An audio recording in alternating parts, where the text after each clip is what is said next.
Weather update po tayo ngayong may bagyong posibleng pumasok sa Philippine Area of Responsibility. Makakausap po natin si Pag-asa Weather Specialist Charmaine Varilla. Welcome po sa Balitang Hali.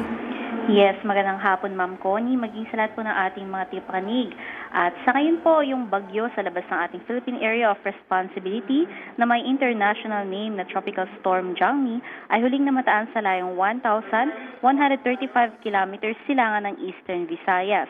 Sa ngayon, kumikilos nga yan ng pahilaga-hilagang kanluran at may taglay na lakas ng hangin na umaabot ng 65 kilometers per hour malapit sa sentro at pagbugso na maabot hanggang 80 kilometers per hour. At inaasahan na nga natin na maaaring pumasok yan sa loob ng ating PAR mamayang gabi o bukas ng madaling araw. Pagkapasok nga ng PAR, papangalanan natin yan na si Bagyong Domeng.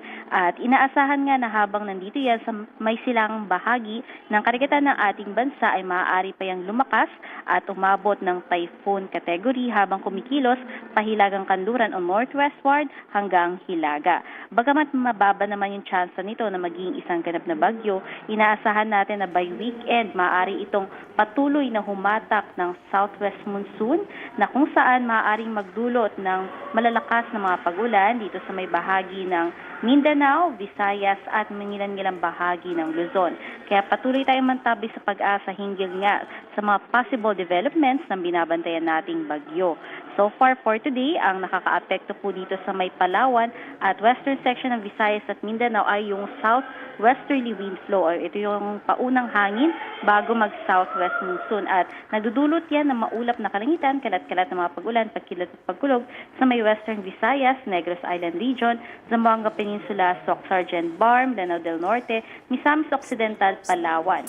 Samantalang yung trough nga nitong bagyo sa labas natin ay nakakaapekto sa buong Mindanao at dito naman sa buong Metro Manila, asahan namang natin tsansa ng mga pulo-pulo at panandali ang mga pag-ulan, pagkilat at pagkulog. At yan po ating latest mula dito sa Pag-asa. Charmaine Varilla, nag-uulat.